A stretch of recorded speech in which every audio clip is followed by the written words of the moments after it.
A ver, después de haber visto el video de El Abogario, después de haber visto un video chistosón, vamos a ver uno perturbador, como diría Lucito Comunica. Las cosas más perturbadoras de México. Es la parte 2, no he visto la uno, pero yo creo que sí me voy a saber unas cuantas. Sabemos que en México pasan demasiadas cosas siniestras, misteriosas y perturbadoras. De hecho, hace unas semanas estaba leyendo un caso y me hizo preguntarme cuáles son los casos más perturbadores de México. Hoy vamos a continuar esta serie y explorar algunos de estos. Y como siempre iremos de lo más inusual hasta lo más perturbador. Chale. El 1 de junio de 1973 en este pueblo llamado Ciudad Pemex. Un pueblo... Güey, hay una ciudad llamada Ciudad Pemex. A la madre. Güey, soy de México y nunca había escuchado de Ciudad Pemex. De apenas 5,000 habitantes y que estaba prácticamente en medio de la nada. Los habitantes pasaban una tarde como cualquier otra, cuando de repente varias nubes comenzaron a aparecer. Luego de esto comenzaría una tormenta extraña. Esta era como ninguna otra, pero lo que vendría después crearía un misterio que al día de hoy nadie puede explicar. De hecho, los habitantes estaban acostumbrados a tormentas fuertes y constantes, ya que Tabasco, la ciudad donde está Ciudad Pemex, tiene un clima tropical. Pero en el caso de esta tormenta había algo diferente. Para empezar, las nubes tenían un tono violeta. En el caso del viento, este se sentía más fuerte. Güey, Ciudad Pemex. ¿Qué podría pasar en Ciudad Pemex? ¿Alguna explosión? ¿Contaminación? ¿Que se contamine algún río, el aire, lo que tú quieras? ¿Qué puede pasar en un lugar llamado Ciudad Pemex, cabrón? Dime, ¿qué puede pasar? De lo normal. Pero lo más aterrador y extraño eran los truenos, porque estos en realidad salían del suelo y los relámpagos que iluminaban el cielo eran de color morado. Ahora, todo esto combinado con una lluvia terrible que comenzó más tarde provocó que las personas asustadas comenzaran a resguardarse en sus casas. Una vez adentro todos estaban inquietos, y aquí es cuando todo comienza a empeorar. Chale. Bien, pues cuando todos están adentro viendo esta tormenta tan extraña y peculiar, la luz en toda Ciudad Pemex se va. En este punto todo queda a oscuras. Así que en otras palabras, la tormenta se estaba volviendo más peligrosa. Un par de minutos después, las luces moradas de los relámpagos comenzaron a hacer algo extraño. Estas dejaron de seguir el patrón de tormenta normal. De hecho, sus movimientos eran irregulares y parecían cambiar de dirección de un segundo a otro. Luego comenzaron a tomar una forma redonda.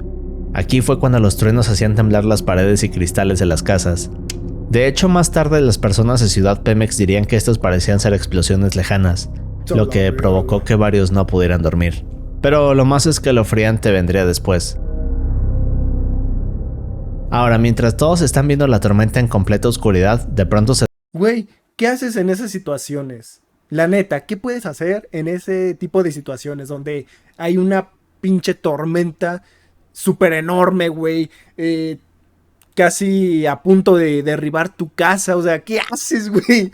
O sea, ¿dónde corres? ¿Dónde te escondes, mamón? No, vete a la verga, güey. No mames. Creo que lo único que queda es persinarse, güey. Rezarle a Diosito de que no pase nada malo. Se dan cuenta que hay unas sombras extrañas que se mueven entre las casas. No mames. Y apenas pueden verse entre la oscuridad. Estas figuras se movían rápidamente y parecían acercarse a las casas. Al final de todo, la tormenta duraría varios minutos más, y aquellas sombras misteriosas desaparecerían junto con ella. El problema es que nadie entendía lo que había ocurrido, y aquí es cuando este caso se vuelve aún más confuso. Bien, en la mañana siguiente, cuando sale el sol, los habitantes de Ciudad Pemex salen de sus casas aún confundidos con el evento de la noche anterior. Todo el ambiente se sentía pesado, como si algo estuviera fuera de lugar. Había una gran sensación de terror en el pueblo, pero tras unos minutos de explorar, los habitantes del pueblo encuentran algo aterrador. Lo que ven son estas huellas extrañas. ¡A la madre, güey! ¿Qué pedo, güey? Ya pasamos de la película Cazatormentas a Jurassic Park, ¿o qué chingados, mamón? No mames, güey. No, ya, güey, ya. No es posible que haya una huella así en Ciudad Pemex, cabrón. No me la creo. La neta no me la creo, güey. Ya es demasiado. Ya con esto, de plano, la gente no puede decir que no existen los ovnis o los extraterrestres. Ya, güey, es que no mames, güey. ¿Qué pedo? Es como si un pinche dinosaurio hubiera caminado por ahí, güey. Ya, güey, ya. El que diga que los aliens no existe, pues que me argumente este pedo, güey. ¿Qué onda con esa huella? ¿Quién pudo haber dejado esa huella? Porque al chile un burrito, una persona de Ciudad Pemex, pues no creo, güey. En varios puntos del pueblo. Había huellas en las calles, en el asfalto y en los alrededores de algunas casas. Era muy extraño porque estas no parecían pertenecer a ningún animal. Ahora, para que tengamos un poco más de contexto, las huellas tenían entre 3 y 4 dedos, similares a las de un terópodo. Es decir, algo así como una gallina gigante. Estas tenían una forma irregular y profunda, como si algo muy grande y pesado hubiera caminado. No mames, güey, el pinche gallo Claudio, cabrón. A ver, es más, yo creo que... ¿Sabe quién pudo haber dejado esa huella? Nada más y nada menos que el gallo Claudio, güey. Gallo Claudio. A ver. Este güey fue el único, cabrón. No hay otro culpable más. Al chile fue el gallo Claudio, mamón. A mí no me engañan. Ah, no, pero el gallo Claudio tiene dos dedos, mamón. Güey, yo pensé que tenía 3. Tiene 2. Güey, entonces no... Güey, si no fue el gallo Claudio, ¿quién diablos fue? ¿Quién fue, güey? Por ahí. Además de las huellas encontraron una sustancia amarillenta y pegajosa en el suelo, como un tipo de resina o secreción. Esta sustancia parecía brillar levemente, incluso durante el día. Nadie podía explicar lo inusual de la tormenta, ni las sombras o aquellas huellas, pero lo más extraño de todo fue que varios de los testigos comenzaron a relatar experiencias aún más perturbadoras. Solo que antes de entender esto debemos regresar a la noche de la tormenta. En el caso de Rogelio Ramos, un campesino que se encontraba observando la tormenta menciona que pudo ver una extraña esfera caer en sus pastizales. Luego la esfera emitió un sonido extraño, y finalmente se elevó para desaparecer en el cielo. Luego de escuchar la historia de Rogelio, un grupo de estudiantes viajó a Ciudad Pemex para investigar más, y en el camino encontraron restos de ramas quemadas, hojas marchitas, y finalmente vieron todos estos árboles que estaban quemados en un patrón redondo. Pero a medida que se acercaban, el suelo comenzó a cambiar, y tras unos minutos caminando llegaron a esta zona que era un círculo perfecto de tierra en medio de todos estos árboles. La tierra aún estaba caliente, y la vegetación prácticamente había sido pulverizada. Pero lo más extraño de todo es que alrededor de este círculo perfecto de tierra se hallaban varios animales y otros Y otro hallazgo interesante y curioso es que se encontraron fragmentos metálicos dispersos entre las cenizas. Algunos parecían partes de una estructura, con bordes perfectamente cortados y texturas lisas. Estos no pertenecían a ningún material. No mames, ¿y dónde está todo eso, güey? Cabrón, ¿dónde está toda esa evidencia? ¿Dónde está toda esa información? ¿Quién se quedó con los pedazos de metal? ¿Por qué diablos ¿cómo se llama este señor? El Trejo de los aliens. Se me olvidó el nombre, güey. Del pinche que se dedica a la investigación alienígena aquí en México. ¿Por qué diablo no nos mostró esto, güey? En vez de traer al el pinche alien todo chaparrito y oaxaqueño, o la momia toda ahí chaparrita y oaxaqueña, pues nos hubiera traído esto, güey, mejor. Es que no. Creo que es más interesante esto que la momia que fueron a enseñar allá, güey, no mames. Conocido por los lugareños. Y lo más curioso eran las marcas que rodeaban el área. Estas marcas eran prácticamente las mismas encontradas en el pueblo. Así que luego de descubrir todo esto, los habitantes de Ciudad Pemex quedaron horrorizados, pero lo que ocurrió después hizo que las cosas se volvieran aún más inquietantes. A los pocos días del evento, el ejército llegó al pueblo. Ahora, la llegada de los soldados parecía una medida preventiva, como si solo quisieran asegurarse que todo estuviera bajo control, pero los habitantes de Ciudad Pemex se dieron cuenta que su presencia era más seria. Es decir, los militares bloquearon los caminos hacia la zona y comenzaron a interrogar a prácticamente todas las personas de Ciudad Pemex. Era como si no dejaran entrar ni salir a nadie del pueblo, y exigían que contaran todo lo que había pasado. De hecho, hubo varios... Güey, ¿y el metal? Los trozos de metal, toda la evidencia, ¿dónde fue a parar? ¿Quién se quedó a cargo con la investigación? Se analizó el trozo de metal. O sea, güey, literal, fue descubrimiento ovni 100% verídico, no fake. Y... Y ya, desapareció. No mames, güey. ¿Qué pedo? Cabrón. En Estados Unidos tienen su perro Área 51. Aquí en México deberíamos tener lo mismo, cabrón. Pues ya mucho avistamiento. Hay material de sobra. No manches. Varios vehículos que recorrían constantemente el pueblo, y algunos habitantes mencionarían más tarde que les quitaron las cámaras, fotografías y cualquier cosa que pudiera servir como evidencia de lo ocurrido. Chale. Incluso se dice que hubo testigos que desaparecieron tras intentar hablar demasiado. Por ejemplo, el propio Rogelio fue interrogado durante horas. Luego de escuchar su relato, los militares le advirtieron que dejara de contar aquel relato. Pero, ¿qué fue lo que ocurrió ese día y por qué los militares actuaban de esta forma? Bien, hay algunas teorías que intentan explicar lo que pasó.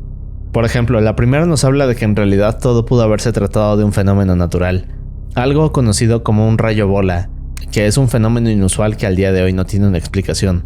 Pero bien, esto consiste en una esfera luminosa que puede variar de tamaño, y a diferencia de un rayo común puede permanecer visible durante más tiempo. De hecho, es peligroso acercarse a uno de estos, y quizás esto podría explicar los animales en escena. El problema con esta teoría es que las huellas y la sustancia amarillenta no encajan de ninguna forma, además de que también había animales y un trueno sería incapaz de hacer esto. Pero esto nos lleva a la siguiente teoría. Esta nos dice que dado que la zona estaba cerca de instalaciones militares y petroleras, lo que sucedió pudo haber sido el resultado de un experimento secreto. Algunos especularon que el objeto volador no identificado era en realidad una nave experimental del gobierno, o quizás tecnología desconocida de estos militares que pudo haber caído en la zona. Y es por eso que tal vez más tarde hubo intervención. Nah, no creo. La neta, conociendo al ejército mexicano y a todo el pedo que tenemos aquí en México, y más en ese, y bueno, y poniéndolo en situación de aquella época, es como de, no creo, güey. O sea, me lo espero más de los estadounidenses, de Estados Unidos, del ejército de los Estados Unidos, pero de México no creo, güey. Es como de, no, hermano, como que tú no te ves tan listo como para este pedo. Sinceramente. Intervención militar. Pero una vez más esto nos deja con la pregunta de cómo encajan las huellas con un experimento de este tipo. Bien, la siguiente teoría nos habla de que estos extraños eventos estaban relacionados con seres de otro planeta, y las evidencias, por así decirlo, podrían ser aquellas huellas, la esfera del relato de Rogelio, y aquellos patrones inusuales y piezas metálicas encontradas en el sitio. El evento de Ciudad Pemex aún permanece como un misterio sin resolver. Creo que es uno de los casos más perturbadores de México, pero creo que la siguiente historia es aún más confusa. Facundo Gómez, conocido simplemente como Facundo, es un conductor mexicano que se ha hecho popular a lo largo de los años. Ahora, Facundo es conocido por su humor irreverente y situaciones controversiales en las que se ha involucrado. Desde que comenzó se caracterizó por no tener miedo a decir lo que piensa, o hacer cosas que podrían ser consideradas incorrectas. También podríamos decir que es alguien curioso y aventurero, y siempre está dispuesto a meterse en situaciones incómodas o problemáticas. Yo me acuerdo que el primer video que vi de Facundo fue en YouTube, de esos episodios resubidos que antes pasaban en la tele. Fue uno donde Facundo entrevistaba a las mujeres de la vida nocturna, a las escort. Yo me acuerdo que vi, fue mi primer, el primer video o lo primero que conocí de Facundo, de cómo las entrevistaba y que incluso las anécdotas que le contaban las mujeres de la vida nocturna. Dije, a la madre, güey. A la madre. Bien, pues gran parte de México lo conoce por su programa más famoso llamado Incógnito. Este comenzó en 2005 y se hizo popular gracias a su formato. En él Facundo hacía bromas, exploraba temas polémicos y mostraba todo aquello que otros canales no se atrevían. Pero en 2007 le ocurriría algo aterrador. Pero un poco más de contexto. En ese año Facundo va con su equipo al cementerio de La Piña a eso de las 12 am. Ahora todos preparaban las cámaras y estaban a punto de grabar un episodio especial. El problema es que varios minutos después, caminando por el cementerio, Facundo no lograba encontrar nada. ¡Manifiéstense! ¡Métanse en mi cuerpo si quieren, si existen! En este punto le dice a su equipo que se retire mientras él regresa a explorar solo. Así que aquí es cuando pide una cámara. Luego activa la visión nocturna y empieza a caminar por el cementerio retando a los espíritus y entidades que pudieran estar ahí. Por ejemplo, Facundo decía cosas como: para mí ustedes no existen. Háganme lo que quieran, no les creo, para mí ustedes no existen. El problema es que apenas un par de minutos después de esto, Facundo... Güey, yo no le jugaría al vergas así. Yo ya conozco el tema, ya sé de qué se trata, yo ya vi el video, pero, güey, sinceramente con ese pedo yo no le jugaría al vergas porque... sí hay cosas, güey. Al chile hay que aceptar que sí hay cosas que no se pueden explicar tan fácil. Algunas sabemos que son fake y que son pura cosa para entretener, como lo de Carlos Trejo y lo de Al Extremo y todas estas mamadas que hizo Televisa. Eso sí, pues es puro entretenimiento y puro vendehumo, ¿no? Pero sí hay cosas, güey. Yo sí siento que hay cosas que no se pueden explicar y no hay que jugarle al vergas. Facundo se arrepentiría. Ahora, mientras Facundo sigue grabando, escucha un ruido extraño. En este punto no logra distinguir bien qué es, pero a medida que avanza se da cuenta que este sonido es más bien un lamento. Esto le parece peculiar ya que era más de la 1 AM. Aquí es cuando Facundo toma la cámara y apunta en dirección a este lamento. Amiga, niña. Ay, no seas así. La madre. Aquí es cuando Facundo se da cuenta que hay una niña sentada de espaldas sobre una lápida. Luego le empieza a hablar y de pronto esta se voltea. En el video vemos que tiene colocado este vestido largo y también vemos que sus ojos brillan. Aquí es cuando Facundo entra en pánico y comienza a correr desesperado. Luego le dice a su equipo de producción que regresen. ¡Venga, güey! ¡Por favor! Pero tras unos minutos revisando no logran encontrar nada. Así que finalmente abandonan el sitio. Pero, ¿qué fue lo que pasó realmente? Bien, aquí es cuando viene el problema de este caso. Ahora, cuando el segmento se transmitió por primera vez, causó un gran impacto en todo el país. Este video generó opiniones divididas. Muchos pensaban que todo era planeado, mientras que otros creían que Facundo realmente había vivido una experiencia paranormal. Estábamos haciendo un programa en un cementerio. Ya era como, ya estoy retando a que un espíritu se mete en mí. Más tarde Facundo revelaría que no podía ver claramente a la niña, ya que todo estaba oscuro. Y entonces ya me fui de regreso y empecé a oír como un gato llorando, güey. Como que mi mundo era dentro de la cámara, pero lo estaba sintiendo. Solo pudo distinguirla con la cámara usando la visión nocturna. Así que esto le dio un toque mucho más perturbador a la escena. Lo curioso aquí es que Facundo jamás dijo que se trataba de un fantasma. Es decir, al principio pensó que era un gato, luego se dio cuenta que era una niña. Hasta que le dije, amiga, y ya volteó un ser así extrañísimo como... Pero al repasar el metraje pensó que su equipo de producción le había jugado una broma. Así que, ¿qué otra explicación podría haber? Bueno, hay algunas teorías. La primera es que Facundo realmente se encontró con algo del otro mundo. Esto se dice por varias cosas. Por ejemplo, durante el primer recorrido en el cementerio, ni Facundo ni su equipo recuerdan haber visto a esta niña. Además, también se dice que la ropa y aspecto de esta eran peculiares, ya que no encajan con las vestimentas de ese año. Pero la pregunta que muchos consideran más importante es ¿quién deja a una niña a solas a esas horas en el cementerio? Pero bien, la otra teoría dice que todo esto se trata de una broma. Es decir, Facundo era conocido en esa época por sus bromas y situaciones controversiales, así que muchos dicen que esto podría tratarse de una broma y aquella niña podría ser una actriz. Pero, ¿cuál es la verdad?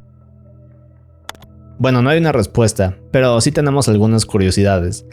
Por ejemplo, en noviembre del 2024, Facundo dio una entrevista recordando el suceso. Empecé a enseñar el video y se empezaron a quedar güeyes, ¿no? Como, ya nadie regresó hasta el día siguiente. Aún continúa asegurando que lo que ocurrió aquel día fue algo inexplicable. No, según yo, ya dijo Facundo que era todo organizado, o sea, todo fue planeado. Otra cosa es que muchos han mencionado que la reacción que vemos en aquel video es real. Y recordemos que Facundo es una persona que se metía en todo tipo de problemas y es alguien muy difícil de asustar. Y el último dato curioso es que días después Facundo regresó al sitio para continuar investigando. Que lo que me sorprendió es que en la tumba donde estaba la niña, o sea, había dos tumbas pegadas, era una mamá y una hija. Pero lo perturbador aquí es que cuando llega al lugar y ve la lápida se da cuenta que esta pertenecía a una madre e hija. así que podría haber sido esto un evento paranormal o solo una broma. Pero el siguiente caso es más perturbador. A finales de los 90, José Luis... No, Facundo creo que ya ha dicho que fue una broma. Todo estuvo planeado. Pero en su momento sí fue como de a la madre, güey, qué pedo. De ya viste el video del Facundo, cabrón, yo me acuerdo, güey, que todos decían de ya viste el video del Facundo, cabrón, no mames, al Facundo se le apareció una niña. Luis Meléndez. Este chico de aproximadamente 20 años trabajaba como valet parking, hasta que un día Oscar Burgos, un comediante reconocido de Monterrey, México, se le acerca y le propone iniciar un proyecto juntos. Ahora un poco de contexto. Oscar conocía a José Luis porque lo veía seguido trabajando en el estacionamiento de uno de sus bares de comedia. Lo que llamaba su atención era que José Luis tenía esta apariencia de cholo. Bien, pues cuando ambos se hacen amigos inician este proyecto en el cual aparecen en segmentos de humor. Primero aparecerían en algunos programas locales de su ciudad, pero poco a poco y a inicios de los 2000 fueron ganando popularidad, hasta que en 2008 comienzan a aparecer en programas más grandes de México. Ahora, en el caso de Oscar se presentaba como este perro callejero el cual hacía chistes en doble sentido y decía cosas irreverentes. Este era conocido como el perro Guarumo. En el caso de José Luis... Era él. Güey, eso yo no lo sabía. Yo nunca supe quién era el perro Guarumo, güey. Nada más veía que me daba risa, pero nunca supe qué persona lo interpretaba. ¿Quién estaba detrás del disfraz? Era el señor Oscar Burgos. Este interpretaba a un personaje llamado La Gata, que era un cholo. Bien, pues estos segmentos se volverían famosos en todo México. Pero varios años después, a inicios del 2011, ocurriría algo inquietante.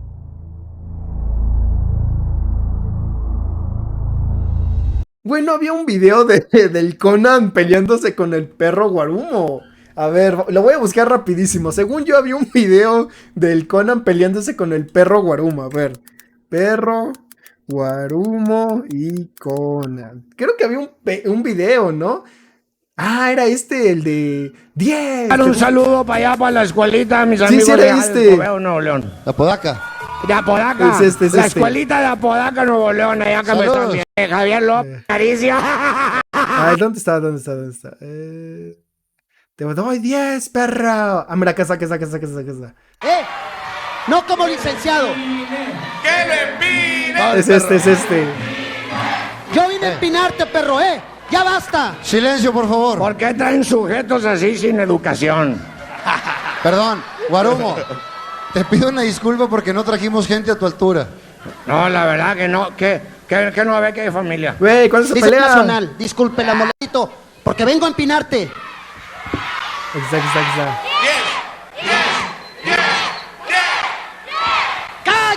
¡Cállense! Mira, de mi parte tienes esto, ahí va. De mi parte tienes esto. Pero ¿sabes qué, perro? Porque el público lo está pidiendo. Te voy a dar un 10, imbécil. Un 10. ¡Hombre, güey! Nos vemos allá en el Dorados. ¡Qué pedo, güey! Palvar 28. Güey, según yo el perro Guarumo era bien grosero y la chingada. O sea, ¿por qué hay niños? ¿Por qué hay niños en un evento donde está el perro Guarumo, güey? ¿Por qué? Compadre Chuy Arellano. A la verga, güey. Y luego contra el cholo, mamón. ¡Ey! ¡No, hombre! Espérate, ¡Perro! No mames, cabrón. La televisión de México en ese entonces estaba bien rara, güey. El Conan contra el perro Guarumo y un cholo, mamón. Bueno, La Gata creo que se llama el personaje. Y el público son niños, mamón. ¿Qué pedo? La televisión mexicana llegó a un punto en el que es bien subreal. Pero súper subreal. El jueves 25 de marzo, Oscar y José Luis se encontraban terminando un programa más de su show. Ambos platican sobre un asunto de un próximo evento en otra ciudad. Más tarde, Oscar diría que mientras se despedían vería a José Luis irse con un periodista llamado Luis Emanuel, y luego ambos subirían a un auto blanco. Varios minutos después, Oscar intenta subirse a su auto para irse a casa, pero justo al momento de hacerlo llega la seguridad de la televisora, lo jalan con fuerza y lo llevan a una habitación. Ahora, Oscar no entiende qué pasa, así que se enfurece y pregunta una y otra vez qué está ocurriendo. Y aquí es cuando le responden que alguien acaba de ser José Luis. A la madre. Luego llevan a Oscar dentro de las instalaciones de la televisora. Aquí le explican que después de despedirse de ellos, José Luis había bajado en un semáforo para tomarse una foto con un fan, pero de inmediato una camioneta lo interceptó, y luego bajaron 3 hombres que se lo llevaron. Bien, pues Oscar no creía nada de esto. De hecho, dice al personal de seguridad que lo más probable es que se trate de una broma de amigos de José Luis, esto debido a su pasado. Pero, ¿de qué pasado estaba hablando Oscar? Bien, un poco de contexto. Guapa, guapa, guapa, Antes de iniciar en la televisión, José Luis era conocido por haber pertenecido a pandillas muy peligrosas, Y él era de una colonia muy brava de allá. donde incluso llegó a participar en enfrentamientos con... Pero cuando había estado joven, se había pegado balazos, se había pegado con navaja. Ahora, el problema no era solo esto, sino que José Luis, además de haber pertenecido a estas pandillas, sabía cómo manejaban las cosas en las calles, cómo se organizaban para hacer crímenes. Pero lo más increíble era que supuestamente José Luis conocía las conexiones entre todos estos grupos criminales y personas poderosas de la televisión. Así que en otras palabras, José Luis era una pieza que podría revelar todo esto. Solo que hay un problema. La misma noche del 24 de marzo le explican a Oscar que lo que estaba sucediendo no era un caso de extorsión, sino algo más serio. Un día después, el 25 de marzo, el asistente de Oscar llega a la casa a las 7 de la mañana y le explica que encontraron el cuerpo de José Luis. Este fue encontrado en un terreno baldío a la orilla de una calle con las manos atadas detrás de la espalda y un disparo a la cabeza.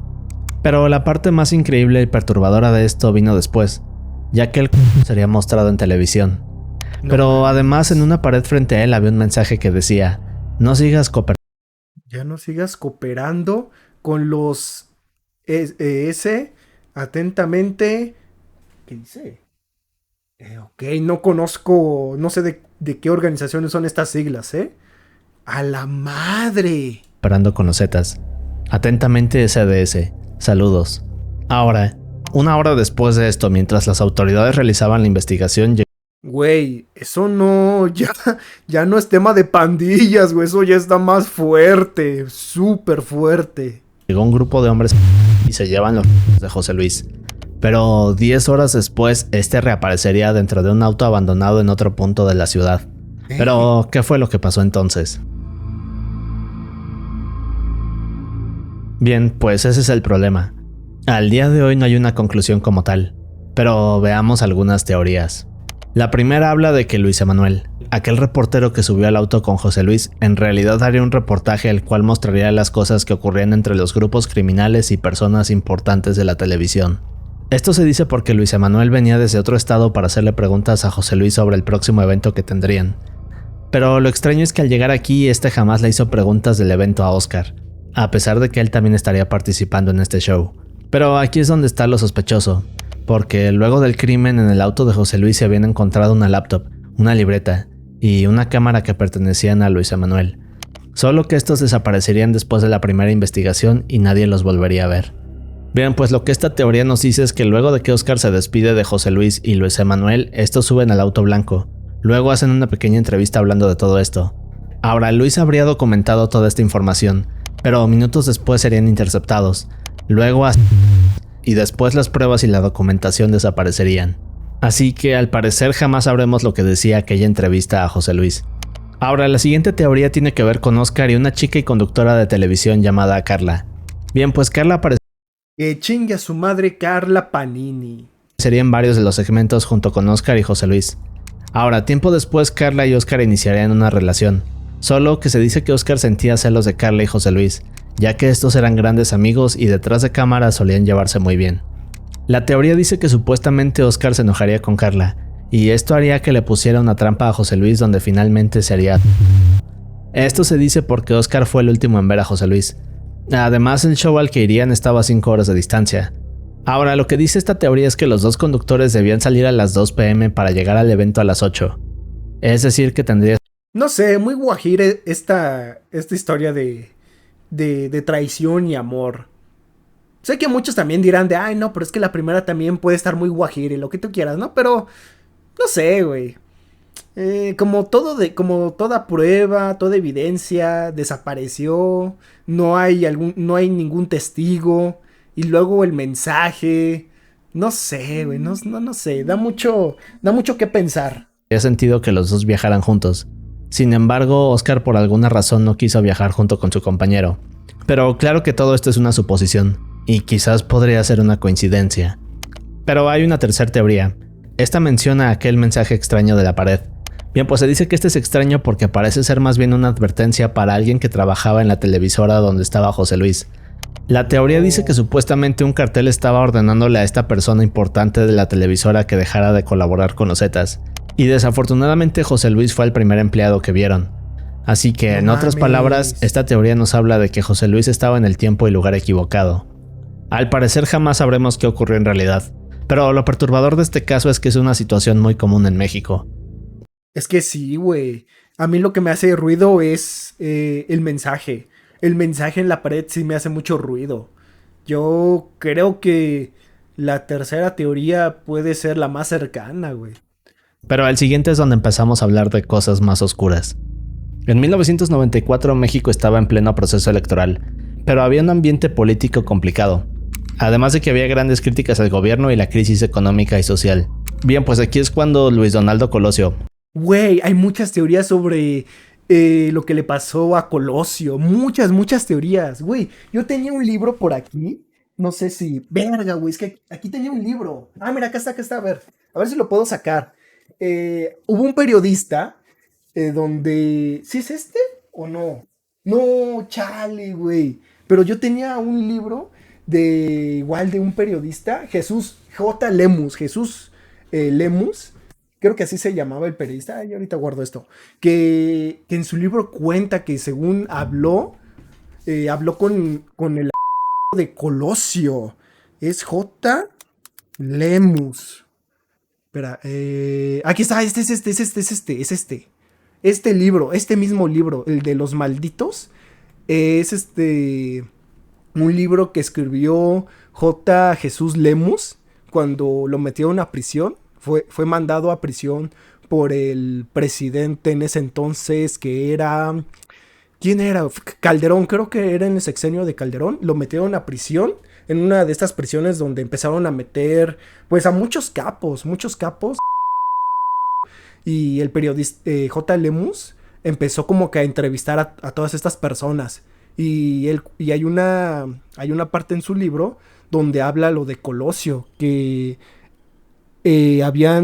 entrevistó con lo que pudo, o sea, creo que era papel y lo que se alcanzaba con lo que podía escribir, porque creo que los tenían encuerados y todo este desmadre. O sea, es un libro muy interesante, pero habla de que J. Lemus pudo entrevistar dentro de esta misma prisión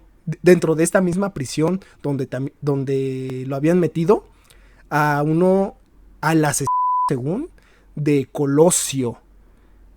Pero esta persona dice que no era él, que hay muchos más. O sea, como que le dio a entender de que este tema de Colosio sí estaba muy severo. Era muy severo, que había como que muchos engaños. Y el que salía según en las noticias diciendo de que fue la persona quien hace lo que tú quieras a Colosio. Sí, fue como que, no, en realidad no fue él. O sea, como que hay muchas interrogativas en el tema de Colosio.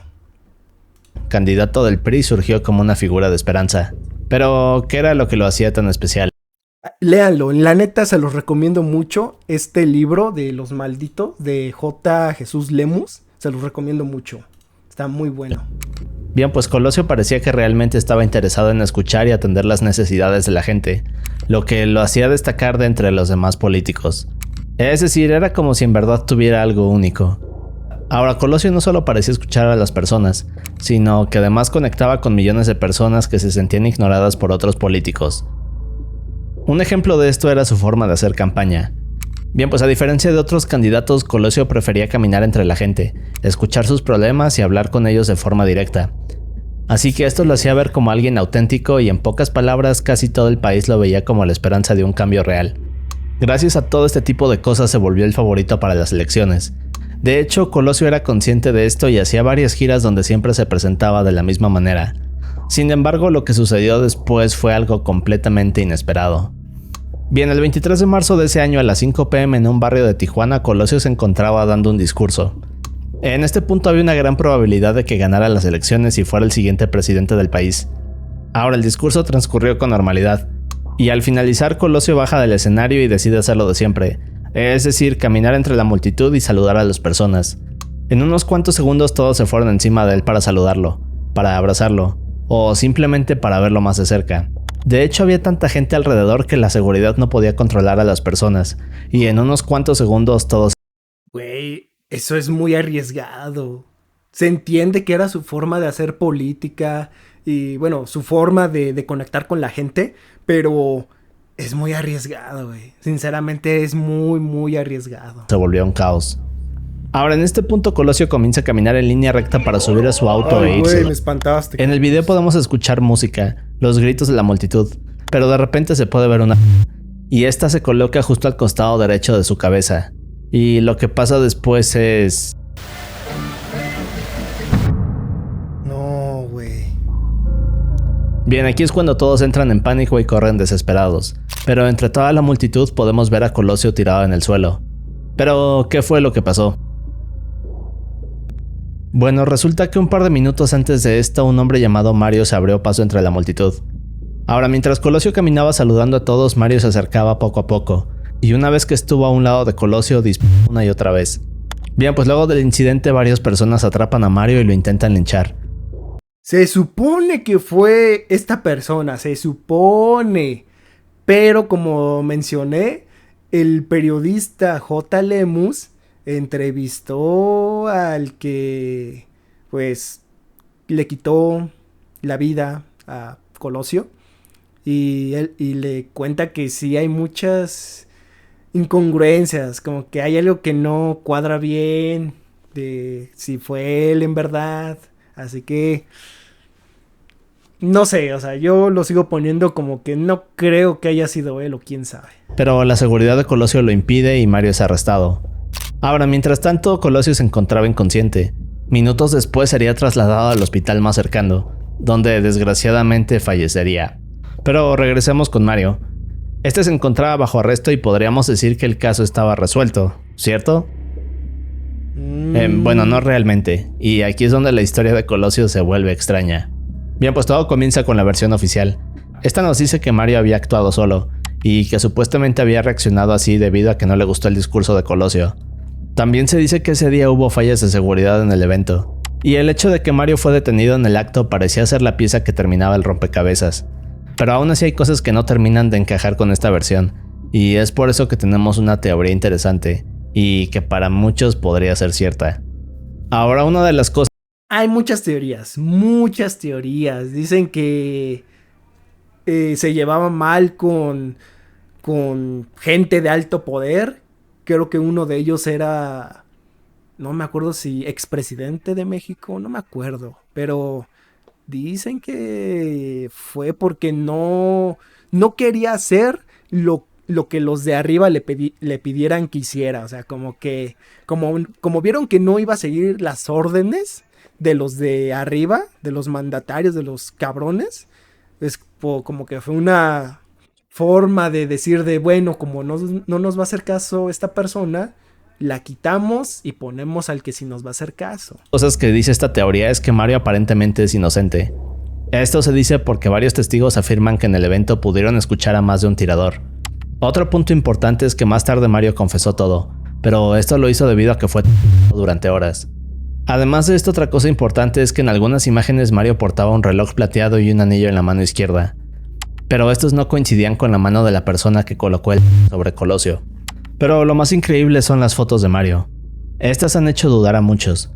Ahora, lo que pasa es que al momento de ser detenido, Mario se mostraba como un joven de cabello corto y sin barba. Pero horas después de haber sido arrestado, el Mario que apareció frente a las cámaras tenía el cabello un poco más largo y barba. Así que... Ajá, es lo que les digo. El periodista J. Lemus entrevistó a uno de estos tantos que hicieron ver como los criminales de Colosio. entrevistó a uno de ellos. Y esta persona le dijo, ¿sabes qué, güey? La neta, el tema de Colosio es un misterio que ni yo sé qué onda. Entonces, está muy cabrón, está muy cabrón. Esta teoría dice que aparentemente el Mario que está en prisión actualmente podría ser en realidad una persona usada como chivo expiatorio. De hecho, al día de hoy Mario asegura ser inocente. Esta teoría también dice que existió una supuesta conspiración dentro del partido político de Colosio, donde algunos miembros de este habrían buscado eliminarlo, por ser una amenaza a sus intereses. Y de hecho esta teoría va más allá, e incluso señala que un supuesto responsable podría ser un expresidente de México. Es un Era lo que les decía. caso de conspiración increíble, y que parece tener demasiadas pruebas que indican que lo que sucedió con Mario se trató de algo más siniestro.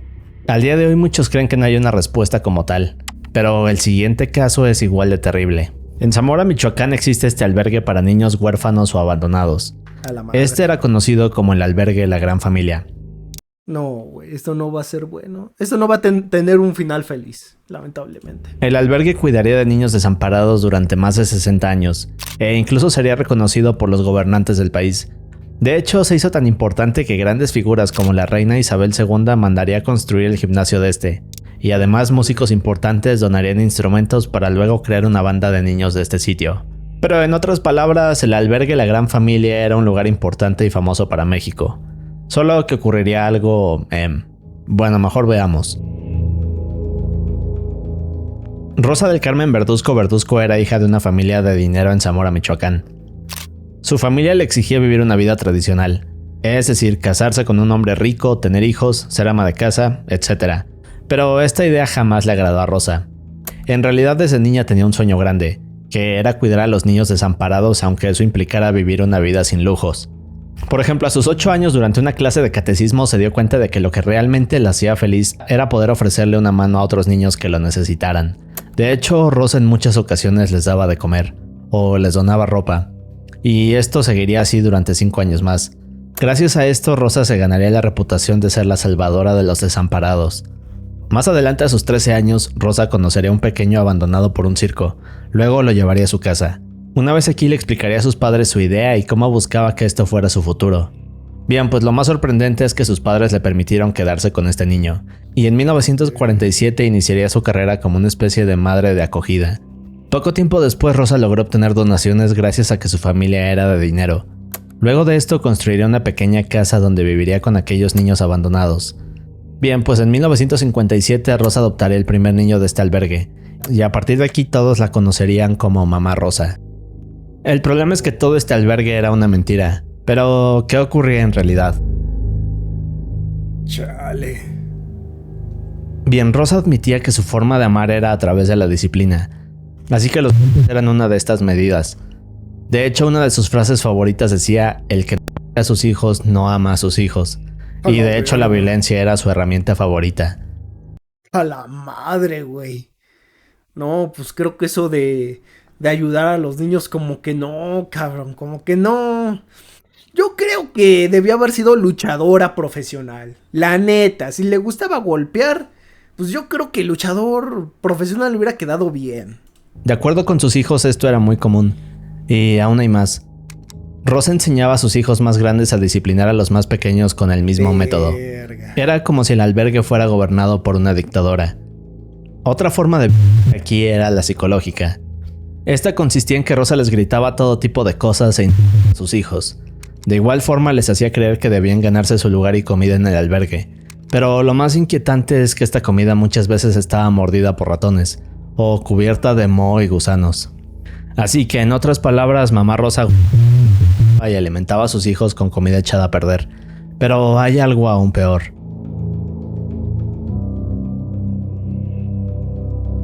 Ahora, con el paso del tiempo, Mamá Rosa comenzó a poner a trabajar a varios niños del albergue. Estos salían a la calle a vender periódico, dulces y otro tipo de cosas. En el caso de los que no podían vender nada, entonces salían a pedir dinero. En total, Mamá Rosa tenía un aproximado de 50 niños trabajando. Otra cosa que Mamá Rosa hacía era recaudar fondos para mejorar el albergue. Pero muchas de estas veces la ayuda que le daba el gobierno en realidad era para lavar dinero de políticos. Y hay un detalle más. Bien, pues algunos de estos políticos no solo lavaban dinero aquí, sino que le pedían ciertos favores a Mamá Rosa. Pero, ¿qué No. clase de favores eran estos? Güey, no puede ser posible. Bueno, muchos políticos utilizaban el albergue no solo para hacerse ver como personas buenas que daban donaciones, sino que además Mamá Rosa les ofrecía pasar un rato a solas con el niño que eligieran. Y el problema no era solo eso. De hecho, lo peor sucedía cuando estos niños crecían y querían escapar del sitio. Muchos de los hijos de Mamá Rosa, quienes ya eran mayores de edad, no podían abandonar el albergue. Por ejemplo, había hijos de entre 18 y 40 años de edad, pero estos eran amenazados con ser perseguidos. O a veces simplemente no podían encontrar un hogar. Otra cosa que Mamá Rosa hacía con ellos era y les decía que para poder irse de aquí debían pagar su deuda. En el caso de todos estos hijos liberados no sabían quiénes eran sus padres, no tenían información de dónde venían, y tampoco tenían datos básicos, como fechas de nacimiento, grupo sanguíneo, etc. Ahora, los abusos de Mamá Rosa durarían varias décadas, pero un día todo cambiaría. El 15 de julio del 2014, Güey, puta mierda de señora. Puta mierda de señora y todavía el gobierno ayudándola, güey. Qué asco, qué asco. Es como lo que vimos en el de... ¿Cómo se? En el de Chile. En el de Chile, en el que un cabrón llegó y fundó, creo que como una tipo aldea. Y lo mismo, güey. Abusos y todo lo que tú quieras. Y ayudado por por el cabrón del Pinochet. las autoridades fueron al albergue. Una vez aquí liberaron a cientos de niños y adultos, y luego detuvieron a Mamá Rosa. Pero lo que descubrirían aquí sería perturbador. Ahora, cuando la policía llega a las instalaciones, se encuentran con estos baños. Pero, güey, cuando liberan a los niños y a los señores, pues yo espero que hayan podido reincorporar a la sociedad, güey. Pero a los niños, ¿dónde los mandas? Literal, a los niños, ¿dónde los llevas? ¿Son niños sin hogar? No creo que construyan otro, ¿cómo se puede decir? Otro orfanato, otro albergue, lo que tú quieras. Es que no, güey, ¿dónde los llevas? Sin agua. Estaban tan sucios que el piso era de color amarillo opaco, y con una gran cantidad de charcos. En el caso de la cocina, esta estaba llena de cucarachas, ratones, moscas, gusanos, y además de que la comida estaba cubierta de moho. Las habitaciones también estaban repletas de chinches, piojos y garrapatas. No, güey, el Yu-Gi-Oh, güey, no. Cubierta de moho. Las Güey, el Yu-Gi-Oh, cabrón. habitaciones también estaban repletas de chinches, piojos y garrapatas.